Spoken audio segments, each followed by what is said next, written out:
সাহাবীদের কান্নার উল পয়দা হয়ে গেল আর সাহাবীদের কণ্ঠে একটাই কথা শোনা গেল, আমরা বুঝেছি এই মদিনাতে নবী এসেছে।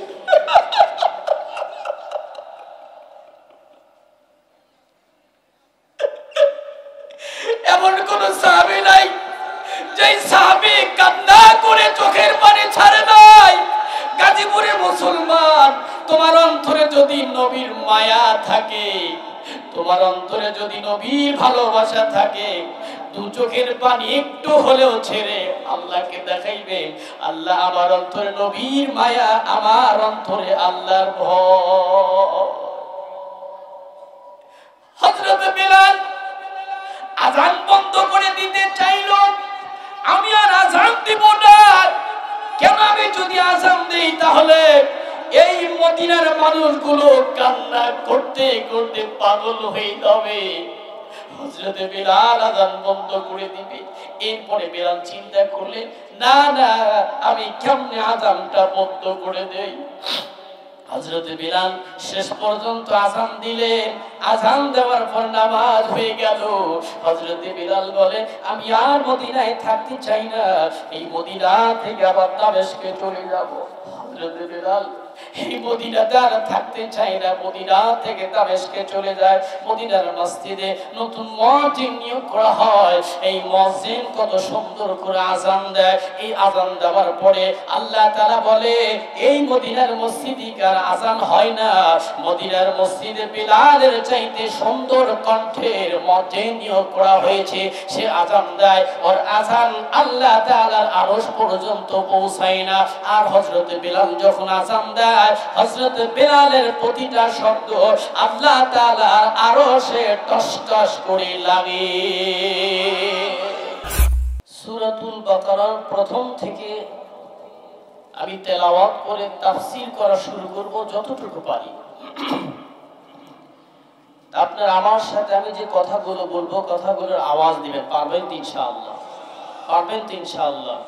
তো বলুন, আউযু বিল্লাহি মিনাশ শাইতানির রাজীম, বিসমিল্লাহির রাহমানির রাহিম, আলিফ লাম মিম।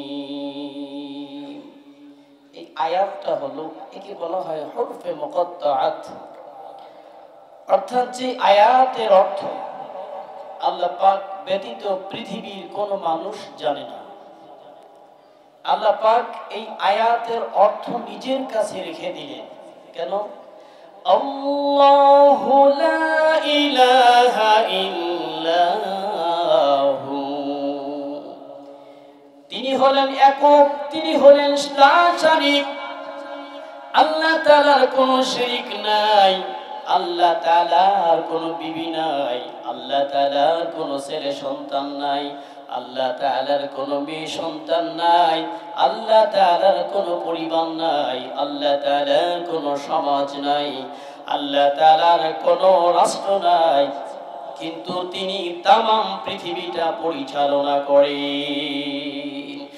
ইন্নাল্লাহা আলা কুল্লি শাইইন কাদির। আল্লাহু আকবার।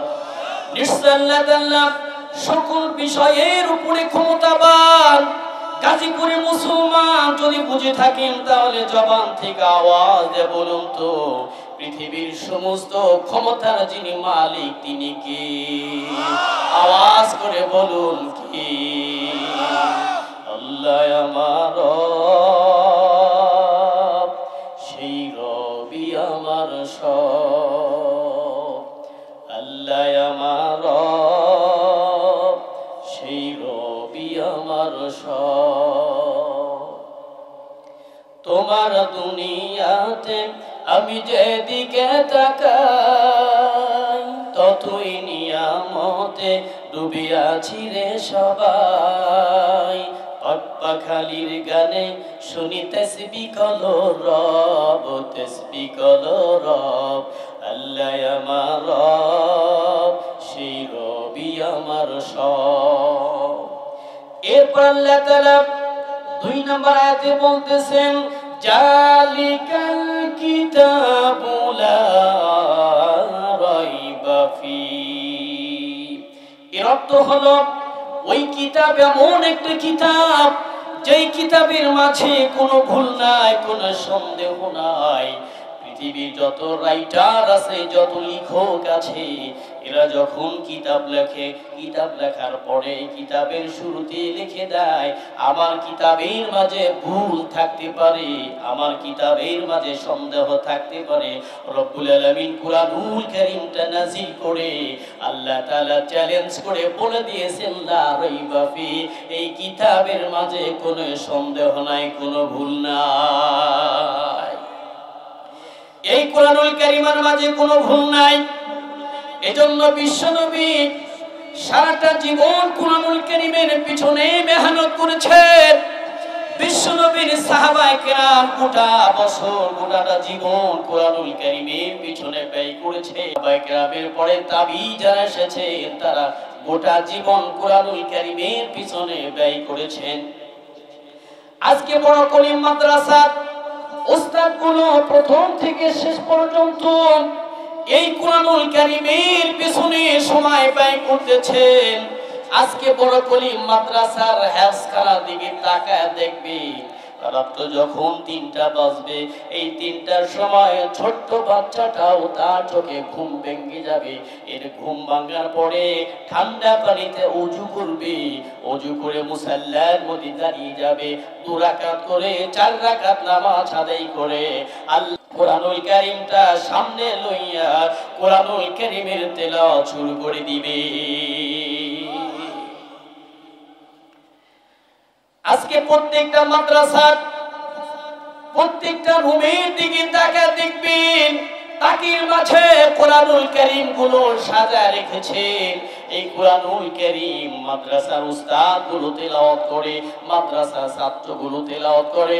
অথচ আমার দেশের কোন মানুষ বলে মাদ্রাসায় নাকি জঙ্গি ট্রেনিং দেওয়া হয়, মাদ্রাসায় নাকি বোমা বানানো শেখানো হয়।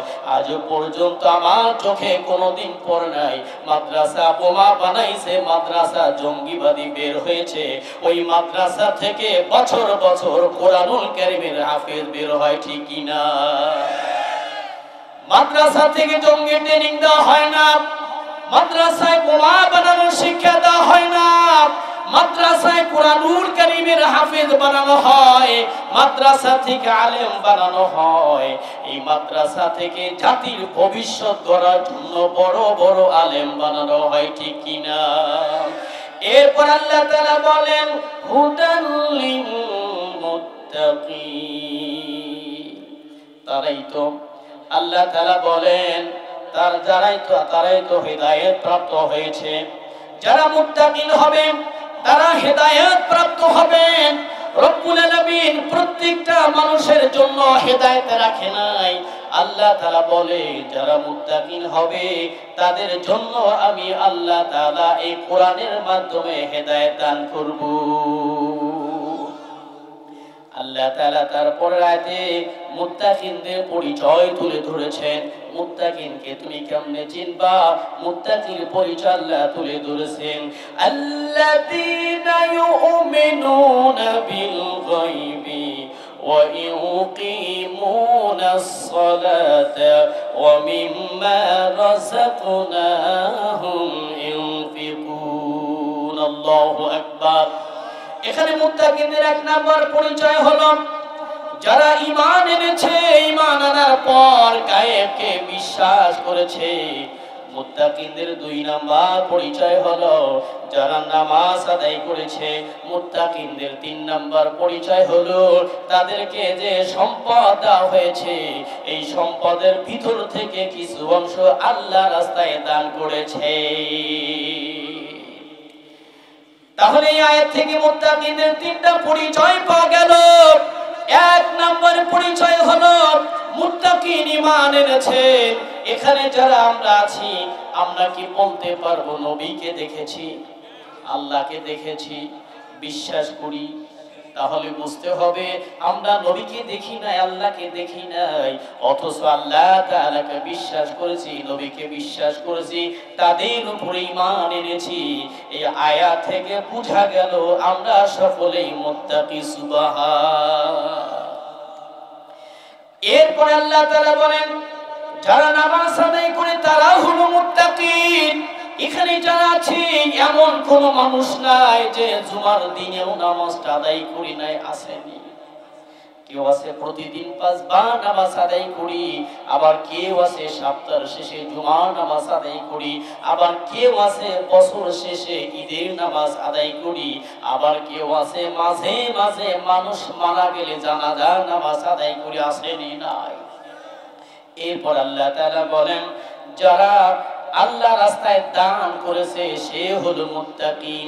এরপর আল্লাহ তাআলা মুত্তাকিনদের পরিচয় আরো দিয়েছেন, ওয়াল্লাযীনা ইউমিনুনা বিমা উনজিলা ইলাইকা ওয়া মা উনজিলা মিন ক্বাবলিক। এরপর আল্লাহ তাআলা বলেন তোমার উপরে যে কিতাব নাযিল হয়েছে, তোমার পূর্বে যে কিতাব নাজিল হয়েছে এবং আখিরাতের প্রতি যারা বিশ্বাস স্থাপন করেছে এরা হলো পরিপূর্ণ মুত্তাকিন। সুবহান। আল্লাহ তাআলা এই দুইটা আয়াতে 6 জন মুত্তাকির কথা বলেছেন।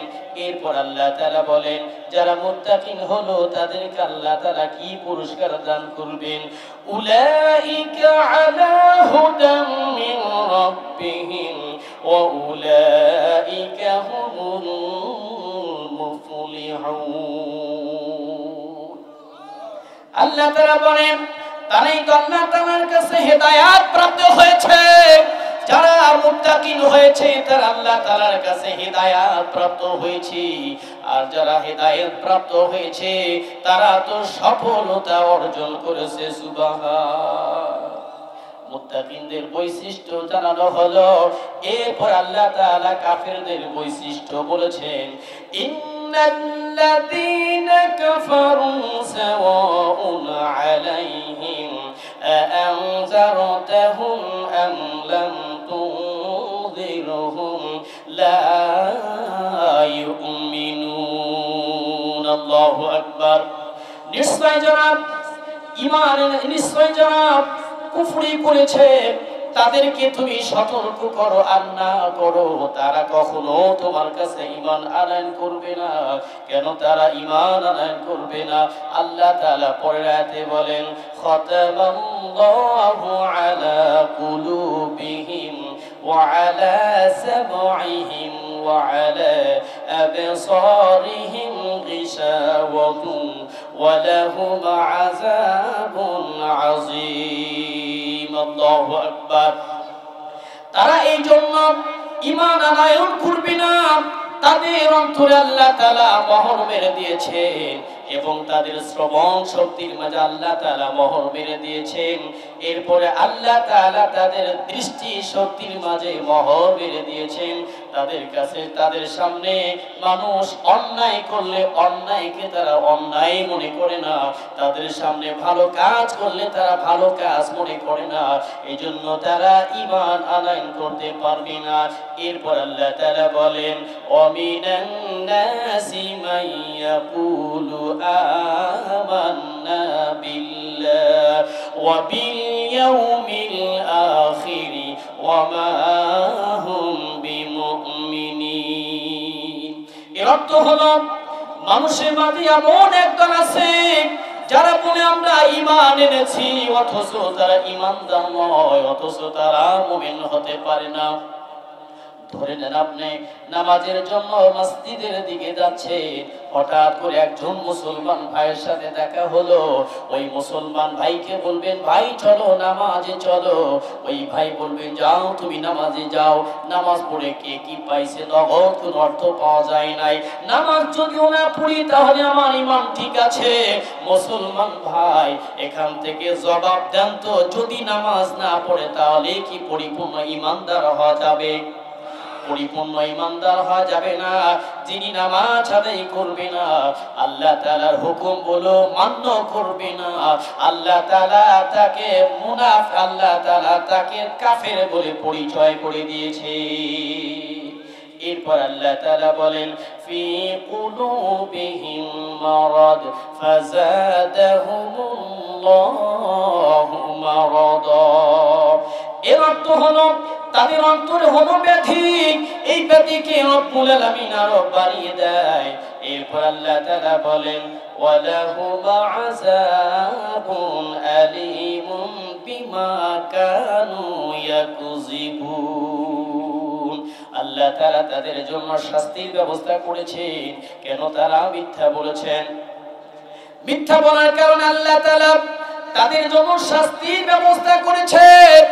নবীজির সারা জীবনে একটা মিথ্যা পাবেন, নবীজির জীবনে একটা মিথ্যা পেয়েছেন, সাহাবায়ে কেরামদের জীবনে মিথ্যা পেয়েছেন, তাবির জীবনে মিথ্যা পেয়েছেন। তাবিরা মিথ্যা কথা বলে নাই, সাহাবীরাও মিথ্যা কথা বলে নাই, নবীজিও মিথ্যা কথা বলে নাই, নবীর সাহাবীরা মিথ্যা কথা বলে নাই। নবীর একজন সাহাবী, একেবারে ঘনিষ্ঠ সাহাবী, নাম হলো হযরত বিলাল রাদিয়াল্লাহু তাআলা আনহু। নাম শুনেছেন? হযরত বিলাল রাদিয়াল্লাহু তাআলা আনহু বাড়ি হলো আফ্রিকা, একেবারে কালো। বিলালের চেহারার দিকে একবার তাকাইলে দ্বিতীয়বার তাকাইতে মন চায় না। আজকে সকালবেলা তাফসিরে দেখলাম হযরত বিলাল রাদিয়াল্লাহু তাআলা আনহু, ওনার মা ছিলেন একেবারে কালো একজন মহিলা। ওই কালো মহিলার ঘর থেকে একটা সন্তান হয়েছে, এই সন্তানটাও হলো কালো, নাকটা হলো চাপটা, তার ঠোঁট দুটো হলো মোটা। কিন্তু আল্লাহ তাআলা তার কলবটা এত সুন্দর দিয়েছে, ওই কলবটা আবার আল্লাহ তাআলার সাথে যোগাযোগ। হযরত বিলাল জীবনের প্রথম দিকে একজন কাফিরের বাড়ি গোলাম ছিলেন। ওই কাফিরের নাম হলো উমাইয়া বিন খালদ। উমাইয়া বিন খালদ ওনার বাড়ির গোলাম করেছেন। গোলাম বানানোর পর বিলালকে বলে, বিলাল রে, আমার বাড়ির উট দুম্বা আছে, এই উট দুম্বা গুলো তুমি মাঠের মধ্যে বিচরণ করবা।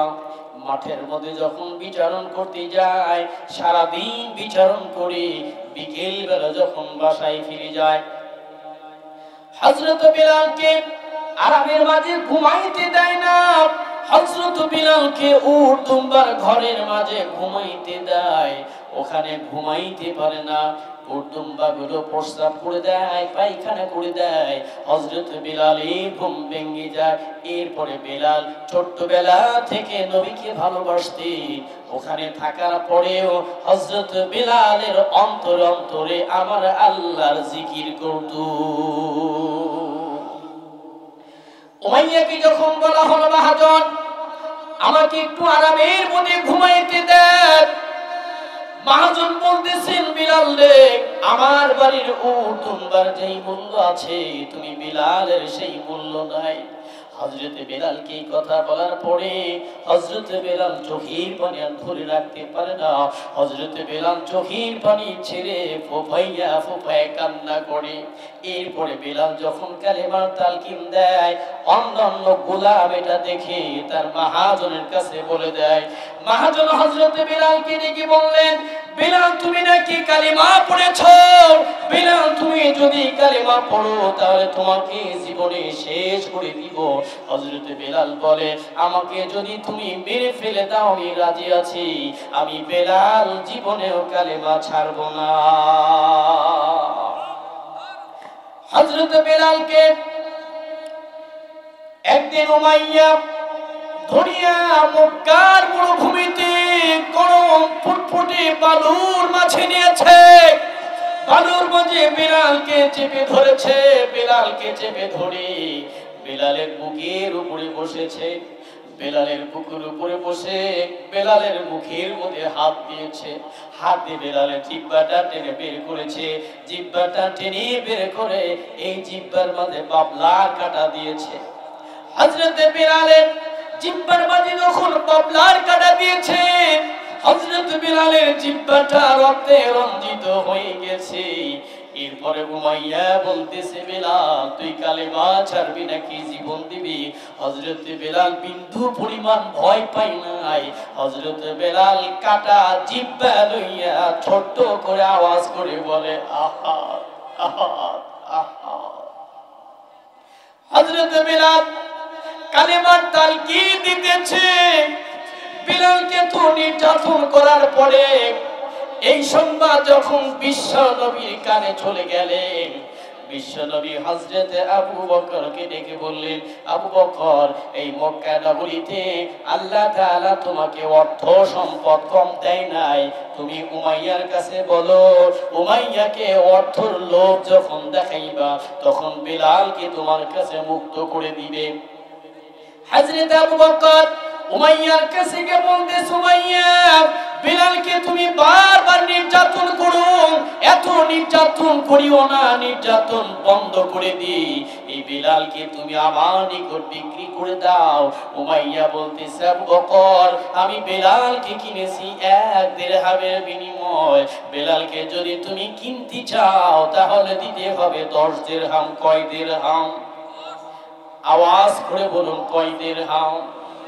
হযরত আবু বকর বলতেছেন, বেলালকে 10 দিরহামের বিনিময়ে আমি কিনতে চাই, বেলালকে আমি কিনতে চাই। তুমি যদি বলো মক্কা নগরীর অর্ধেক দেওয়া লাগবে, মক্কা নগরীর অর্ধেক দেয়া বেলালকে আমি ক্রয় করে নিব। এবার আবু বকর বেলালকে 10 দিরহামের বিনিময়ে ক্রয় করে নিয়েছে। ক্রয় করে নিয়ে হযরতে বেলালকে নবীজির সামনে নিয়ে গেছে। নবীজি যখন বেলালের দিকে তাকাইলেন, বেলালের দিকে তাকায় দেখে বেলালের শরীরে এমন কোন জায়গা নাই যেখানে ক্ষত বিক্ষত হয় না। হযরতে বেলালের দেহের দিকে তাকায় দেখে এমন কোন জায়গা নাই যেখানে কাটার দাগ নাই।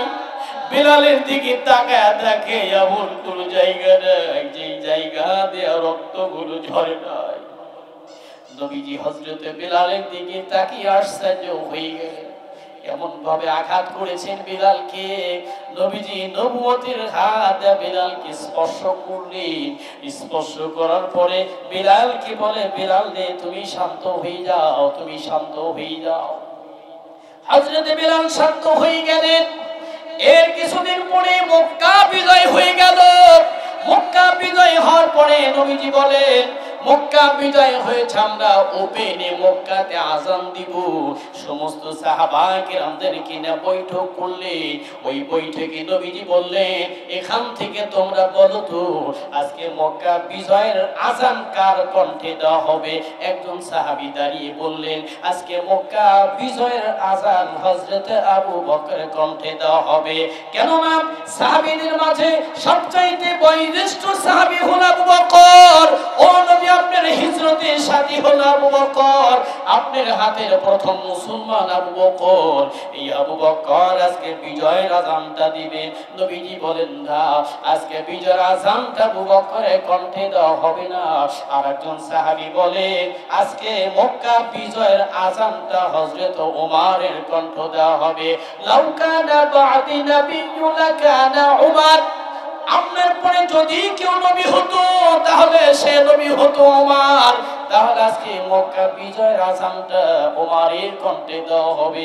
নবীজি বলেন, না, তা হতে পারে না। এরপর আরেকজন সাহাবী বলেন, আজকে মক্কা বিজয়ের আযানটা উসমান গনির কণ্ঠ দেওয়া হবে, যে উসমান গনি আপনার 2 জন কন্যাকে বিবাহ করেছিল। নবীজি বলেন, না, ওসমানের কণ্ঠে আজকে মক্কা বিজয়ের আযান হবে না, তাহলে আলীর কণ্ঠে আজকে মক্কা বিজয়ের আযান হবে। আনা দারুল হিকমা ওয়া আলীউন বাবুহা, নবীজি বলেন, আমি হলাম হিকমতের ঘর, আর এই হিকমতের ঘরের দরজা হলো আলী। এই আলীর কণ্ঠে আযান দেওয়া হবে। নবীজি বলেন, না, আলীর কণ্ঠে আজকে মক্কা বিজয়ের আযান দেওয়া হবে না। আজকে মক্কা বিজয়ের আযান আবু বকর কণ্ঠে দেওয়া হবে না, ওমরের কণ্ঠে দেওয়া হবে না, উসমানের কণ্ঠে দেওয়া হবে না, আলীর কণ্ঠে দেওয়া হবে না। আজকে মক্কা বিজয়ের আযান যার কণ্ঠে দেওয়া হবে তিনি হলো আফ্রিকার কালো বিলাল, তিনি হলো আফ্রিকার কালো বিলাল। আফ্রিকাতে বাড়ি তোমার,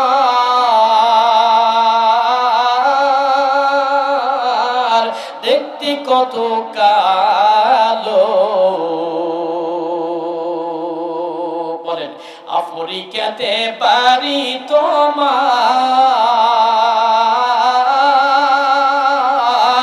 দেখতে কত কালো। তার প্রেমেতে মুগ্ধ হলো আরশেরই মালিকি, তার প্রেমেতে মুগ্ধ হলো আরশেরই মালিকি। আফ্রিকাতে বাড়ি তোমার,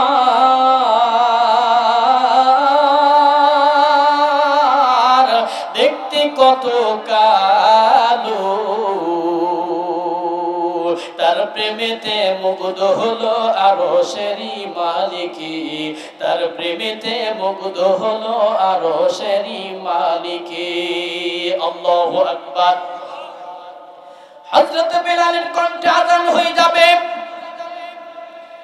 নবীজি হযরত বেলালকে মক্কা নগরীতে আযান দিতে বলেন। মক্কাতে আযান দিলেন। নবীজি যখন মক্কা থেকে মদিনায় হিজরত করলেন, হিজরত করার পরে নবীজি মদিনায় যখন চলে গেলেন, নবীজি মদিনায় একটা মসজিদ নির্মাণ করলেন। ওই মসজিদের নাম হলো মসজিদে নববী।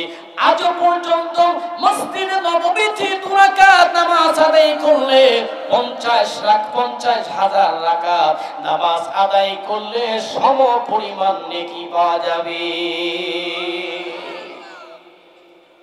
নবীজি হযরত বিলালকে মদিনার মসজিদের মুয়াজ্জিন বানায় দিলেন। হযরত বিলাল যখন আযান দেয় নামাজ আদায় করার জন্য ইমামের মুসাল্লার মাঝে নবীজি দাঁড়িয়ে যায়। এইভাবে আযান দিয়েছিলেন। হঠাৎ করে একদিন বিলাল আযান দিয়েছেন। বিলাল আযান দেওয়ার পরে নবীজি নামাজের জন্য মসজিদে আসে নাই। অন্যান্য সাহাবীরা নবীকে ডাকতে ভয় পায়। হযরত বিলালকে বলে, বিলাল রে, তুমি আযান দিয়েছো, তুমি নবীজিকে ডাকতে যাও। নবীজি হযরত বিলাল তখন নবীজির হুজরার পাশে গিয়ে দাঁড়িয়েছে, নবীকে ডাক দিয়েছেন। নবী ভিতর থেকে আসে নাই। আম্মা জান আয়েশা সিদ্দিকা রাদিয়াল্লাহু তাআলা আনহা বের হয়েছে। হযরত বিলালকে বলতেছেন, বিলাল রে, আজকে খবরটা বেশি ভালো নয়, নবীজির অবস্থা বেশি ভালো নয়। আমার মনে হয় নবীজি আর দুনিয়ায় থাকবে না।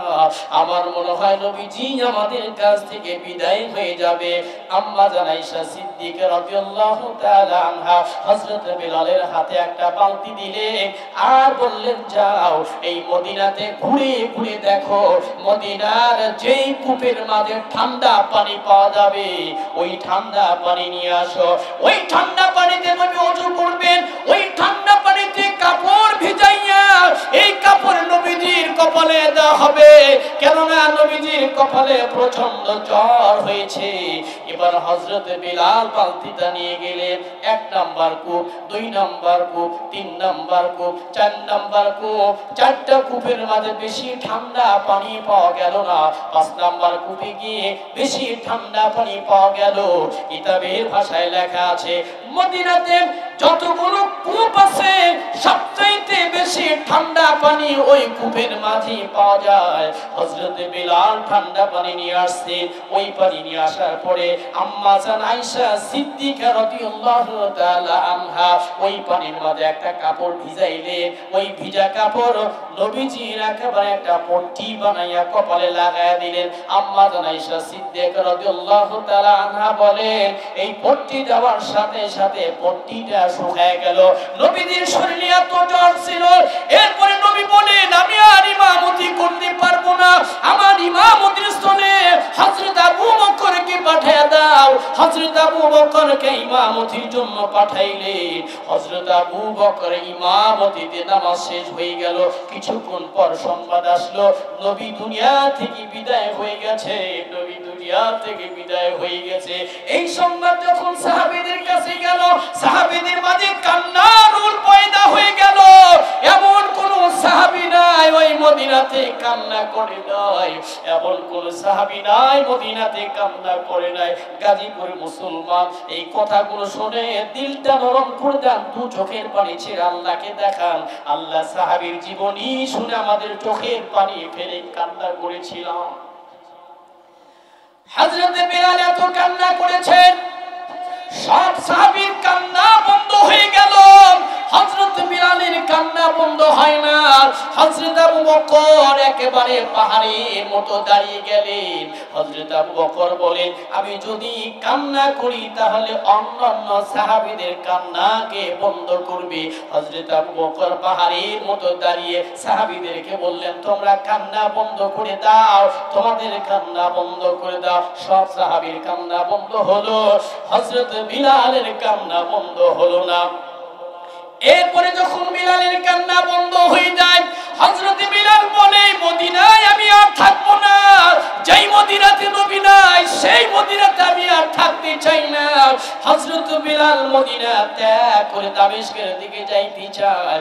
হযরত আবু বকর বলে, এই মদিনা তোমাকে আর ছাড়া যাবে না, মদিনা ছেড়ে তুমি কেন যাইবা? হযরত আবু বকর যখন বেলালকে বলে, বেলাল বলে, মদিনা সব ঠিক আছে, কিন্তু আমি যখন আযান দেই, আযান দেওয়ার পরে আশহাদু আন্না মুহাম্মাদার রাসূলুল্লাহ এই বাক্যটা বলার পর আমি মেহরাবের দিকে তাকায় দেখি আমার নবী ওখানে বসে আছে। আজকে থেকে আমি যতদিন আযান দিব আমার নবীকে আমার চোখের সামনে পাইব না, এজন্য আমি আর মদিনায় থাকতে চাই না। হযরত বিলাল মদিনা ত্যাগ করে দামেস্কে চলে গেলেন। কিছুদিন পার হয়ে গেল, হযরত বিলাল ঘুমের ঘরে স্বপ্ন দেখেন নবীজিকে। নবীজিকে ঘুমের ঘরে স্বপ্ন দেখার পর নবীজি বলতেছে, বিলাল রে, তুমি কি একেবারে পর হয়ে গেলা? কতদিন হয়ে গেল তুমি তো আমার রওজার পাশে দাঁড়ায় দোয়া করো না? কতদিন হয়ে গেল মদিনার মসজিদে কি আযান হয় না? হযরত বিলাল এই স্বপ্ন দেখার পরে ঘুম থেকে উঠে মদিনার দিকে দৌড়ায়। মদিনায় যাওয়ার পরে নবীজির রওজাকে সামনে রেখে হযরত বিলাল অঝরে কান্না করতেছিল। হযরত বিলাল অঝরে কান্না করতেছিল। এক পাশে ইমাম হাসান দাঁড়া ছিল, এক পাশে ইমাম হুসাইন দাঁড়া ছিল। হযরত বিলাল ইমাম হাসানকে ধরে হযরত বিলালের মাথাটা ইমাম হাসানের বুকের সাথে লাগাইয়া এত কাঁদা কাঁদলেন, বিলালের জীবনে আর কোনোদিন এত কাঁদে নাই, অঝরে কান্না করতেছিলেন। এরপরে পাশে হুসাইন ছিলেন, হুসাইনকে ধরে তার মাথাটা হুসাইনের বুকের সাথে লাগায় দিয়েছেন। এত কাঁদা কাঁদলেন, জীবনে কোনোদিন এত কাঁদে নাই। হযরত বিলাল অঝরে কান্না করেছেন। অঝরে কান্না করার পরে নবীজিকে বললেন, নবী গো, আমি আপনার রওজার পাশে দাঁড়িয়ে দোয়া করেছি, নবী আপনি আযান দিতে বললেন, আমি আযান দিতে পারতেছি না, আমার বড় কষ্ট হইতেছে। এরপরে সকল সাহাবী হযরত বিলালকে বলে, বিলাল একবার তুমি আযান দাও, একবার তুমি আযান দাও। তুমি যতক্ষণ পর্যন্ত আযান না দিবা ততক্ষণ পর্যন্ত মদিনার মানুষগুলো শান্তি পাবে না। হযরত বিলালকে বারবার বলা হলো, বিলাল আযান দেওয়ার জন্য রাজি হয় না। শেষ মুহূর্তে বিলাল বলতেছে, দুইজন ব্যক্তি বলে আমি মদিনার মসজিদে আযান দিব। কয়জন ব্যক্তি? এক নাম্বার বলেন ইমাম হাসান, দুই নাম্বার বলেন ইমাম হুসাইন। এবার প্রশ্ন করতে পারেন, ইমাম হাসানের কথা কেন বলা হলো, ইমাম হুসাইনের কথা কেন বলা হলো? হযরত বিলালকে বলা হলো, বিলাল নে, মদিনার সকল সাহাবী তোমাকে বলেছে, কোন সাহাবীর কথাই তুমি আযান দিতে চাও না।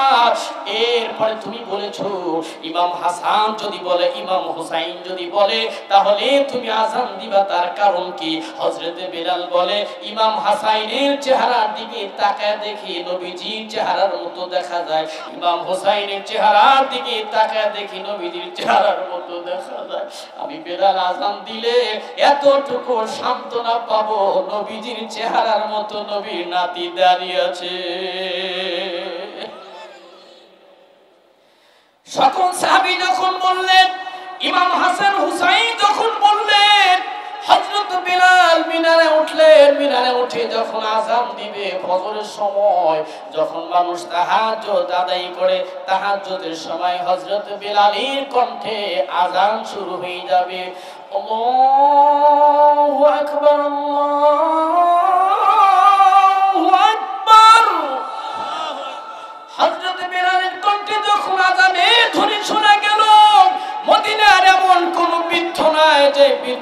বিছানা পিঠ লাগায় থাকলো। মদিনার সমস্ত বৃদ্ধগুলো মসজিদে নববীর দিকে দৌড়ায় চলে যায়। এরপরে হযরত বিলাল আবার আযান দেয়, আল্লাহু আকবার, আল্লাহু আকবার।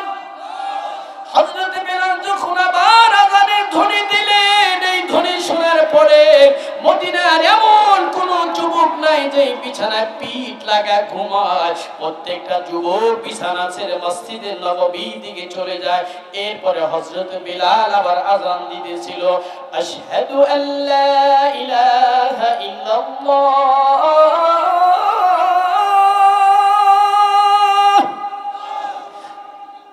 হযরত বিলালের কণ্ঠে যখন আবার আযানের ধ্বনি শুনলেন, মদিনার ছোট্ট ছোট্ট বাচ্চাগুলো ঘরে বসে থাকলেন না, মদিনার ছোট ছোট বাচ্চাগুলো মসজিদে নববীর দিকে দৌড়ায়। এরপরে হযরত বিলাল আবার আযান দিলেন, আশহাদু আল্লা ইলাহা ইল্লাল্লাহ।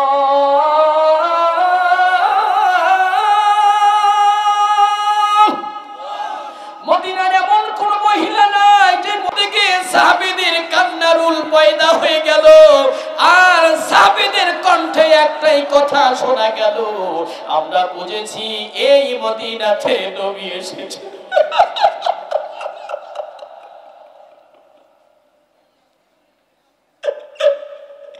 এমন কোন সাহাবী নাই যে সাহাবী কান্না করে চোখের পানি ছাড়ে নাই। গাজীপুরের মুসলমান, তোমার অন্তরে যদি নবীর মায়া থাকে, তোমার অন্তরে যদি নবীর ভালোবাসা থাকে, দু চোখের পানি একটু হলেও ছেড়ে আল্লাহকে দেখাইবে, আল্লাহ আমার অন্তরে নবীর মায়া, আমার অন্তরে আল্লাহর ভয়। হযরত বিলাল আযান বন্ধ করে দিতে চাইল, আমি আর আযান দিব না, কেন আমি যদি আযান দেই তাহলে এই মদিনার মানুষগুলো কান্না করতে করতে পাগল হয়ে যাবে। হযরত বিলাল আযান বন্ধ করে দিবে। এরপরে বিলাল চিন্তা করলেন, না না, আমি কেমনে আযানটা বন্ধ করে দেই। হযরত বিলাল শেষ পর্যন্ত আযান দিলেন।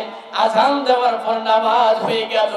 হযরত বিলাল বলে, আমি আর মদিনায় থাকতে চাই না, এই মদিনা থেকে আবার দামেস্কে চলে যাব।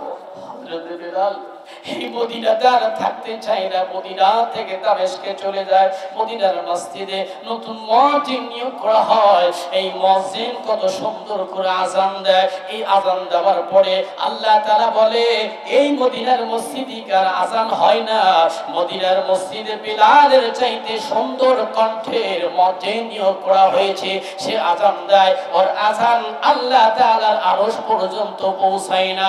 আর হযরত বিলাল যখন আযান দেয়, হযরত বিলালের প্রতিটা শব্দ আল্লাহ তাআলার আরশে টস টস করে লাগে। নবীর সাহাবীরা নবীকে কত ভালোবাসতেন। হযরত ওমর রাদিয়াল্লাহু তাআলা আনহু নবীজিকে কত ভালোবেসেছে। হযরত ওমর রাদিয়াল্লাহু তাআলা আনহু একদিন বলতেছেন, আমার জীবনের প্রথম থেকে শেষ পর্যন্ত যত ইবাদত করেছি, এই ইবাদতের যে মূল্য, এই মূল্যটা আমি আবু বকরকে দিয়ে দিব। বিনিময় আবু বকর এক রাতে যে ইবাদত করেছে, এই ইবাদতের মূল্য আমাকে দিয়ে দিবে। সুবহান।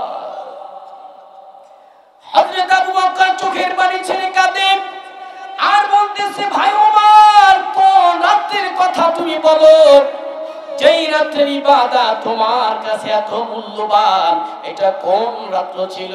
হযরত ওমর চোখের পানি ছেড়ে কাঁদে আর বলতেছে, ভাই আবু বকর, যেদিন আমার নবীর মক্কা নগরীতে মা ছিল না, যেদিন আমার নবীর মক্কা নগরীতে বাবা ছিল না, যেদিন মক্কা নগরীতে আমার নবীকে পাহারা দেওয়ার জন্য মক্কা নগরীতে কেউ ছিল না, এদিন মক্কার কাফেররা আমার নবীকে কত নির্যাতন করেছে। নবী মক্কায় থাকতে পারে নাই।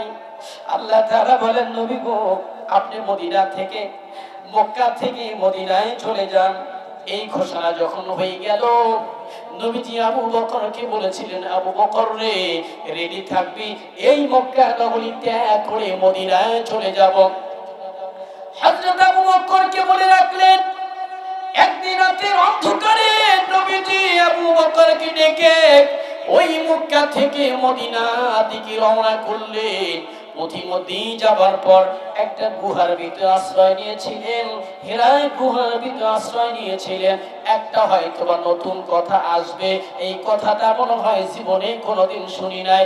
যেই হাফসি বিলালের কথা বলতেছিলাম, ওই বিলাল যখন ছিলেন উমাইয়ার বাড়ির রাখাল, ওই বিলাল যখন মাঠের মধ্যে বকরিগুলো চড়াইতেছিল, ওই হেরা গুহার পাশ দিয়ে আসতেছিল, এমন সময় নবীজি বিলালকে ডেকে বলেন, বিলাল রে, তোমার কাছে যেই বকরিগুলো আছে, এই বকরির মাছ থেকে একটা বকরি দহন করে আমাকে কিছু দুধ দাও। হযরতে বিলাল নবীজির মহব্বতে নবীজিকে বলেন, নবী গো, আমার যতগুলো বকরি আছে, এতগুলো বকরির মাঝে একটা বকরি মাত্র দহন করা যাবে। একটা বকরি থেকে দহন করে কিছু দুধ নবীকে দিলেন। নবীজি পান করলেন। একদিন দিলেন, দুদিন দিলেন, 3 দিন দিলেন। নবী আমার এই গুহার ভিতরে আশ্রয় নিলেন। গুহার ভিতরে আশ্রয় নেওয়ার পরে ওই গুহার ভিতরে অনেকগুলো গর্ত ছিল, গর্ত ছিল, গর্ত ছিল। হযরত আবু বকর চিন্তা করলেন, এই গর্তের মাছ থেকে যদি কোনো পোকামাকড় আসে তাহলে আমাদেরকে ধ্বংস করবে। হযরত আবু বকর নিজের পোশাকগুলো ছিঁড়ে গর্তগুলো বন্ধ করলেন। একটা গর্ত মাত্র বাকি ছিল। ওই গর্তের মাঝে হযরত আবু বকরের একটা অঙ্গ দিয়ে রাখলেন। কিছুক্ষণ পর একটা সাপ এসে আবু বকরকে ধ্বংস করলেন। আবু বকর অঝরে কান্না করতেছিলেন। হযরত আবু বকর অঝরে কান্না করতেছিলেন। কান্না করতে করতে নবীজি যখন ঘুম ভেঙে গেল, নবীজি ঘুম থেকে ওঠার পর দেখতেছে আবু বকর কান্না করে। নবীজি কি বলেন, আবু বকর, আজকের এই বিপদের সময় কিন্তু আমার কথা মনে হয়েছে। আজকে এই বিপদের সময় কিন্তু বাবার কথা মনে হয়েছে। আজকে কি বিপদের সময় তোমার সন্তানের কথা মনে হয়েছে? আজকে কি বিপদের সময় তোমার বিবির কথা মনে হয়েছে? আজকে বিপদের সময় তোমার সমাজের কথা মনে হয়েছে? হযরত আবু বকর বলে, নবী, আমার কারোর কথা মনে হয় না। নবী আপনি ঘুমান, নবী আপনি বিশ্রাম করুন, নবী আপনি ঘুমান। নবীজি বলে, আবু বকর কি হয়েছে বলো। আবু বকর বলতেছে, এই গুহার ভিতর আশ্রয় নেবার পরে অনেকগুলো গর্ত ছিল। এই গর্তগুলো আমি আমার পোশাক ছিঁড়ে টুকরো টুকরো করে সব গর্তগুলো পূরণ করেছি। একটা গর্ত পূরণ করা বাকি ছিল। আমার একটা অঙ্গ এই গর্তের মাঝে দিয়ে রেখেছিলাম। একটা সাপ এসে আমার পায়ের মাঝে কামড় দিয়েছে। নবীজি বলতেছেন, আবু বকর, এই সাপটা আজকে থেকে ১৫০০ বছর পূর্বে এই গুহার ভিতরে আশ্রয় নিয়েছে। কেন আশ্রয় নিয়েছে? এই সাপটা শুনেছে কোন একদিন রাহমাতাল লিল আলামিন এই রাস্তা দিয়া মক্কা থেকে মদিনায় যাবে, এই গুহার ভিতরে আশ্রয় নিবে। এজন্য আজকে থেকে ১৫০০ বছর পূর্বে সাপ এখানে বিশ্রাম করতেছে। সুবহানাল্লাহ। সাপ চিন্তা করলেন যে নবীজির চেহারা দিকে তাকাইলে জীবনের সমস্ত গুনাহগুলো মাফ হইয়া যায়। নবীজির চেহারা দিকে তাকাইলে জীবনে যা কিছু গুনাহ আছে সমস্ত গুনাহগুলো আল্লাহ তাআলা মাফ করে দেয়। ওই নবীর মায়া আমাদের অন্তরে আছেনি ভাই? নবীর মায়া অন্তরে আছেনি? নবীর মায়া যদি অন্তরে থাকে তাহলে আমাদের পাশেই মাদ্রাসা, মাদ্রাসা বড় কলিম দারুল উলুম কওমি মাদ্রাসা। প্রথমে বলছিলাম এই মাদ্রাসা ছোট্ট ছোট্ট বাচ্চাগুলো রাত্রে ৩টার সময় উঠে ঠান্ডা পানিতে ওযু করে এরা তাহাজ্জুদের নামাজের জন্য মুসাল্লা দাঁড়িয়ে এরা কোরআনুল কারীমের তেলাওয়াত করে। করেনি? আপনারা যদি সুযোগ দেন তাহলে কোরআনুল কারীমের কয়েকটা তেলাওয়াত আমি শোনাইতে পারি। আলহামদুলিল্লাহি রাব্বিল আলামিন আর রহমানির রহিম মালিকি ইয়াউমিদ্দিন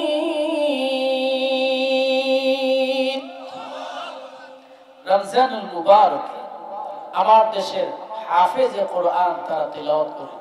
আউযু বিল্লাহি মিনাশ শাইতানির রাজীম। বিসমিল্লাহির রহমানির রহিম। ওয়া কাযালিকা আওহাইনা ইলাইকা রূহাম মিন আমরিনা মা কুনতা তাদরি মাল কিতাবু ওয়ালাল ঈমান ولكن جعلناه نورا نهدي به من نشاء من عبادنا وإنك لتهدي إلى صراط مستقيم صراط الله الذي له ما في السماوات وما في الأرض ألا إلى الله تصير الأمور। আব্দুল বাসেত যখন তেলাওয়াত করে মানুষ ঘন্টার পর ঘন্টা বসে থাকে। আব্দুল বাসেত যখন তেলাওয়াত করে ঘন্টার পর ঘন্টা পেরিয়ে যায়, মানুষ টের পায় না। ওয়ালাল আখিরাতু খায়রুন লাকা মিনাল উলা ওয়ালা সাওফা ইউতিকা রাব্বুকা ফাতারদা। আল্লাহু আকবার। বিসমিল্লাহির রহমানির রহিম। খালাকাল ইনসানা মিন সালসালিন কাল ফাখখার ওয়া খালাকাল জান্না মিন মারিজিন মিন নার।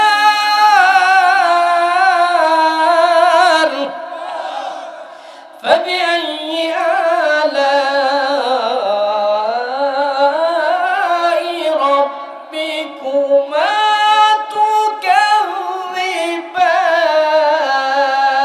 تكذبان؟ رب المشرقين ورب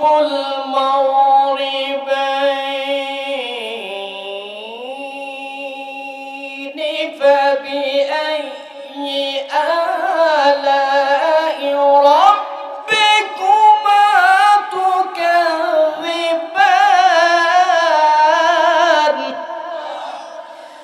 مرج البحرين يلتقيان بينهما برزخ لا يبغيان فبأي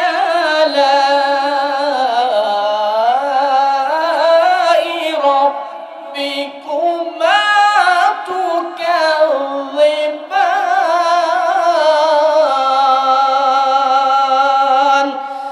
صدق الله العظيم।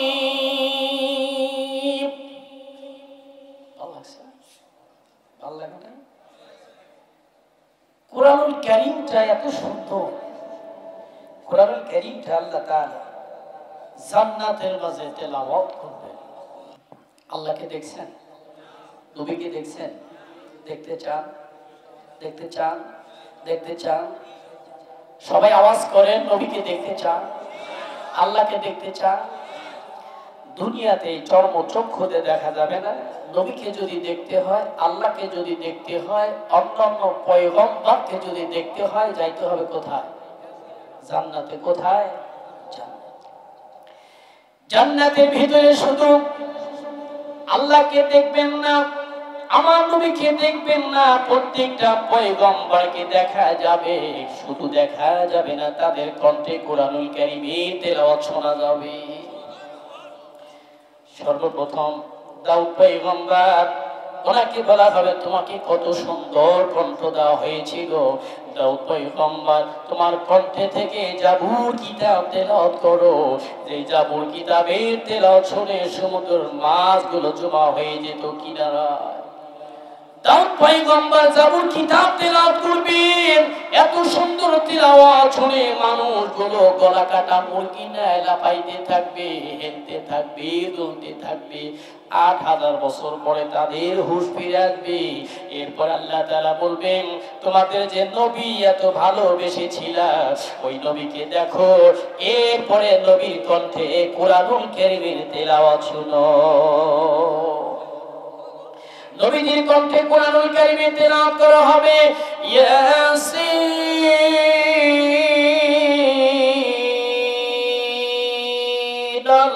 কুরআনিল হাকীম ইন্নাকা লামিনাল মুরসালিন।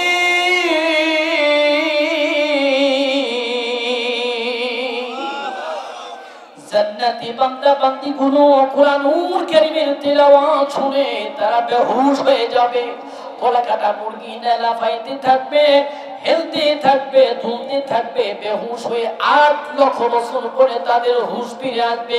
এরপর আল্লাহ তাআলা বলবেন, আমি আল্লাহকে বিশ্বাস করেছিলে, আমি আল্লাহ তাআলাকে তোমরা দেখতে চেয়েছিলে, আল্লাহকে শুধু দেখবে না, আল্লাহ তাআলার কণ্ঠে কোরআনুল কারীমের তেলাওয়াত শুনবে। আল্লাহ তাআলা কোরআনুল কারীমের তেলাওয়াত করবে। আর রহমান আল্লামাল কুরআন খালাকাল ইনসান আল্লামাহুল বায়ান। আর রহমান আল্লামাল কুরআন খালাকাল ইনসান আল্লামাহুল বায়ান। الشمس والقمر بحسبان والنجم والشجر يسجدان।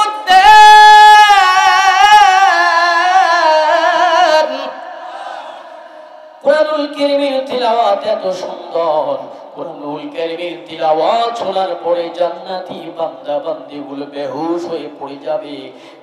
৮ লক্ষ বছর নয়, ৮ কোটি বছর পরে তাদের হুঁশ ফিরে আসবে। তাহলে কোরআনুল কারীমকে মহব্বত করলে বড় করে মাদ্রাসায় ছাত্রগুলোকে মহব্বত করুন। তোমার ছোট বাচ্চাটা মাদ্রাসায় ভর্তি করে দাও, তোমার ছোট বাচ্চাটা কোরআনের হাফেজ হয়ে যাবে, আলেম হয়ে যাবে। আজকে আপনাদেরকে দেখে আমার পুরনো ইতিহাসের কথা মনে পড়ে গেল। আমি যখন ছোট্ট ছিলাম, আমার বাবা দুনিয়া থেকে বিদায় হয়ে গেল। আমার বড় ভাইরা ছিল, আমার একজন ভাই এখানে উপস্থিত আছে, ওরা সবাই মিলে চিন্তা করলে আমার এই ভাইটা ছোট্টবেলায় বাবা দুনিয়া থেকে বিদায় হয়ে গেল, এখন যদি তাকে কাজে লাগায় দেই তার জীবনটাও অন্ধকার হয়ে যাবে। আমি চিন্তা করি অন্য কোনো ভাই হলে বলতো, যাও কাজের মধ্যে লেগে যাও, সাস্টালে 4 দোকানে কাজ করো, 4 দোকানে কাজ করলে মাস শেষে আমরা বেতন পাবো, জীবন নষ্ট হলে তোমার নষ্ট হয়ে যাবে, আমাদের কিছুই হবে না। আমার এই ভাইগুলো আমাকে অত্যন্ত মহব্বত করে আমাকে মাদ্রাসায় ভর্তি করে দিল। যেদিন আমাকে মাদ্রাসায় ভর্তি করা হলো, ওই দিন আমি আমার ভাইদেরকে, আমার মাকে বলেছিলাম, মা ভাই যতদিন পর্যন্ত মাদ্রাসায় থাকবো ততদিন পর্যন্ত তোমরা আমাকে দেখতে যাইবা না। কেন আমাকে দেখতে যাইবা না? তোমরা যখন মাদ্রাসায় যাইবা তোমাদের চোখে আমার চোখ যখন পড়ে যাবে তখন আমার মায়া লাগবে, তোমাদের মায়া লাগবে, তখন আমি বলবো আমি আর মাদ্রাসা থাকবো না, বাড়ি থেকে চলে যাব। এই কথা বলার পর 4টা বছর পর্যন্ত বক্তব্য পড়েছি, 4টা বছর পর্যন্ত হাফখানে পড়েছি। একদিন আমার কোনো ভাই যায় নাই, আমার মাও কোনোদিন যায় নাই। আমাকে যেদিন মাথায় সম্মানী পাগড়ি প্রদান করবে, সেদিন আমি আমার মাকে বলেছিলাম, ভাইদেরকে বলেছিলাম, আজকে আমাকে সম্মানী পাগড়ি পরিধান করা হবে, আজকে তোমরা সবাই যাইবা। ওই দিন তারা সম্মানী পাগড়ি গুলো নিয়ে আসছিল। আমার মা কত খুশি হয়েছিল। আজকে আমার মার মতো কোন মা গাজীপুর মাউন এলাকায় আছেন, এই মুহূর্তে নিয়ত করেন আপনার সন্তান একটা হাফেজ কোরআন বানাবে, আপনার একটা সন্তান আপনি আলেম বানাবেন। আমার মা আমাকে এত আদর করত। আমি যখন মাদ্রাসা থেকে বাড়ি যেতাম, আমার মা আমাকে জিজ্ঞাসা করত, তোমার মাদ্রাসায় ছুটি কয়দিন? আমি বলতাম 7 দিন। 7 দিন যখন পেরিয়ে যায়, আমার মা 7 দিন 8 দিনের মাথায় সকালবেলায় ভাত রান্না করিয়া আমাকে ডাকতো। আমাকে ডাকার পরে আমাকে খাবার দিত, আমি খাবার খেতাম। এরপরে আমার মা আমাকে বলতো, এবার তুমি বলো তো কি করতে হবে? আমি মাকে বলি, মা আজকে তো মাদ্রাসায় যেতে হবে, আমি যাইতে চাই না। মা আমাকে কিছুই বলে নাই, কিন্তু মা ছোট্ট করে কথাটা বলেছে, আমি তোমাকে কিছুই বলবো না, কিন্তু তোমার বড় ভাইকে ডাক দিব। বড় ভাইদেরকে খুব সম্মান করতাম, ভয় পেতাম। এই কথা বলার সাথে সাথে চুপ করতাম, আর মাকে বলতাম, মা আজকে কিছুই বলিও না, আজকের দিনটা তুমি আমাকে সুযোগ দাও। মা তখন বলতো, এই সুযোগ যদি দেওয়া হয় তাহলে আমাদের বাড়িতে ফ্যাক্টরি আছে, ওই ফ্যাক্টরিতে তুমি কাজ করো, কাজ করে খাও। তখন আমি মাকে বলতাম, মা এই কাজের কথা বলিও না, আমি কোনোদিন কাজ করব না, আমি কোরআনের হাফেজ হব। মা তুমি নিয়ত করেছো, তোমার নিয়তটা আমি পূরণ করব। এই কথা বলার পরে মা তারপরে মানতে চায় না। মাকে অনুনয় বিনয় করি, মাকে বলেছি, মা আজকে আমার ভালো লাগতেছে না, আজকে আমি মাদ্রাসায় যাব না। পরের দিন সকালবেলা মা ভাত রান্না করে আমাকে সকাল সকাল খাবার দিত। খাবার খাওয়ার পর মা বলতো, আজকে কি? আমি বলছি, আজকে মাদ্রাসায় যাবার কথা। আমি মাদ্রাসায় চলে গিয়েছি, ওই মাদ্রাসা থেকে হাফেজে কোরআন হলাম, মাদ্রাসা থেকে আলেম হলাম, মাদ্রাসা থেকে ইফতার শেষ করলাম। আজও পর্যন্ত আমার মা দুনিয়ায় জীবিত আছে। আজকে মাহফিলে আমার মা আসার কথা ছিল, কিন্তু আসতে পারে নাই। গত 2 দিন পূর্বে আমার নরসিংদী বাসায় আমার মা ছিলেন। গভীর রাত্রির সময় আমি বাসা থেকে দেখতেছি বারান্দার মাছ থেকে কেন যেন কান্নার আওয়াজ আসতেছে। আমি চিন্তা করি, এত রাত্রিতে কেন কান্নার আওয়াজ আসতেছে? আমার রুমের বেলকুনির ওখানে তাকায় দেখি আমার জনম দুঃখিনী মা মুসাল্লা বিছায়া, আমার মা নামাজ আদায় করে দুহাত আল্লাহর কাছে বাড়িয়ে দিয়েছে, দুহাত আল্লাহর কাছে বাড়িয়ে দোয়া করতেছে, আল্লাহ তাআলা আমার এই সন্তানগুলোকে তুমি তোমার জিম্মায় রাখিও। আমার মা আমাদের জন্য দোয়া করতেছিল। ওই এলাকার মা, গাজীপুর মাওনা এলাকার মা, তুমি তোমার সন্তানের জন্য দোয়া করো। মা তোমার সন্তানের জন্য দোয়া করার সাথে সাথে রব্বুল আলামিন দোয়াটা কবুল করে নেবেন। ও বাবা, তুমি তোমার সন্তানের জন্য দোয়া করো, দোয়া করার সাথে সাথে রব্বুল আলামিন দোয়াটা কবুল করে নেবে।